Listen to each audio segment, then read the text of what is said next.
So guys, I'm starting to plan out my lift, okay? As you can see, there are a few things that I need to worry about and I need to get it right.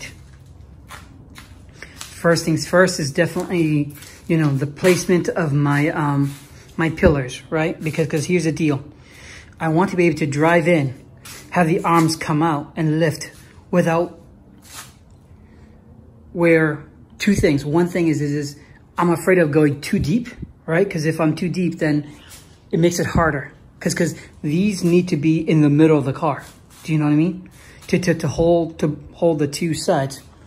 On the flip side, if I do it too shallow, the car could be actually too far out.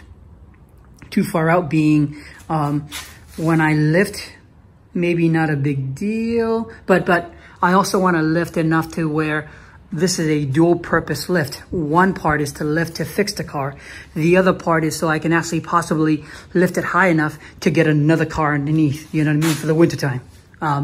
Those who are up north, those who are New England, you guys know winter could be brutal for some of our cars, right? So definitely that's one of those things I need to worry about, okay? So you got that. Now, what I also need to worry about is the anchors, right? So as you can see, I already got the anchor bolts. I already got the nut and everything. In a later video, I'll go through on drilling and showing you that aspect. But for now, that's the thing I have to worry about, because as you can see, there's at least 6, 4 in the back and 2 in the front. The deal, the concern, of course, is the ground, the floor has to be at least longer than the bolt itself. The bolt itself is roughly about, I think this is 6 inches, roughly 5 something, right? So it needs to be at least this, which means I have to drill that height, if not a little deeper, right? Get it in there. Now, if it's not deep enough, the concern, of course, is it's not going to hold my my pillars in place, which means it could actually collapse inward if I lift a car. So that's the second concern that I have, right? The next concern is definitely the guideline for my gears, right? So as you can see, as I showed you guys before, the gears are actually inside. So my my lift pertains to when you twist this way, this lift will start coming up. When you twist the other way, this lift will go down, and the chain is what's controlling it, right? So I've got the chain soaking in oil at the moment, but later on I'm going to have to start putting it in to make sure that it fits nicely, right? Because so I'll even do that before I even bolt down anything, because I want to make sure that there's no slack, no nothing. If there is a slack, I can still move a little bit in order to get rid of the slack. Granted, it's a whole bunch of chain locks, so I can actually take some out, but I just don't want it to be too loose or too tight. You know what I mean? So once again, yet another concern. So you got that.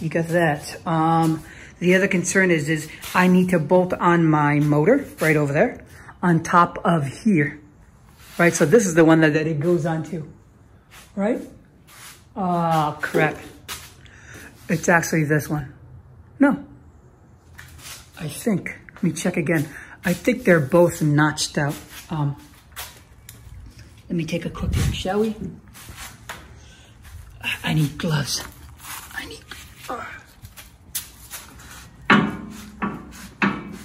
Oh, good. They're notched out in both ends, so I don't care. I'm right. It could have been this, it could have been this, but I believe it's this one. Is because you see that little platform right here? That I think is for, so you've got the motor, and what's tied to the motor is the controller. See it? So that needs to be mounted, I believe, there. And then the last bit of this, of course, is I need 220. So I need to have a 220 jack somewhere around here. Run the wire down to here, which goes to my basement, goes across to the other side where the patch panel is, and have someone install that for me. So I need to worry about that as well. So those are the main things I have to worry about in order to get this up and going. All right. It may seem little, but it's actually a lot. It's a lot of concerns. And any screw up is a pain to fix. It is truly a pain to fix. All right. So This is just the second episode or second video for the lift. I will create more to show you guys what's going on and how I'm doing this. And hopefully you guys can join me by actually having all lifts as well. And you know, we can all grow from this. All right.